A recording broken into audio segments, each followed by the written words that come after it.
প্রবাসে যারা আছেন, যারা ব্যাচেলর জীবন যাপন করছেন, যারা পরিবার যাদের সঙ্গে নাই এবং বিবাহিত, তারা তাদের যৌন চাহিদা চরিতার্থ করবার জন্য, যেহেতু এখানে উপায় নাই, তাদের স্ত্রী সঙ্গে নাই, তাদের জন্য কি হস্তমৈথুন করা জায়েজ আছে নাকি না জায়েজ?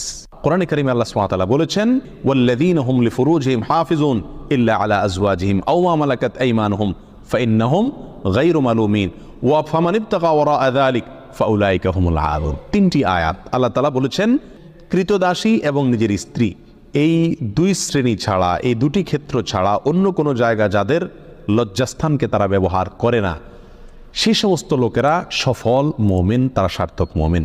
ফামানিব তাকা ওরা আযালিক, আল্লাহ বলেন এরপরে তৃতীয় আয়াতে, যারা এই দুটি ক্ষেত্র ছাড়া, স্ত্রী এবং কৃতদাসী, এই দুটি ক্ষেত্র ছাড়া অন্য যে কোনো ক্ষেত্রে তাদের যৌন চাহিদাকে চরিতার্থ করে মেটায়, আল্লাহ বলেন ফাউলাইকা হুমুল আদুন, তারা হলো সীমালঙ্ঘনকারী।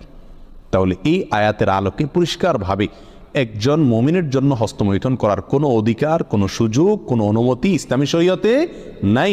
এটা হারাম এবং কবিরা গুনাহসমূহের মধ্যে থেকে একটি।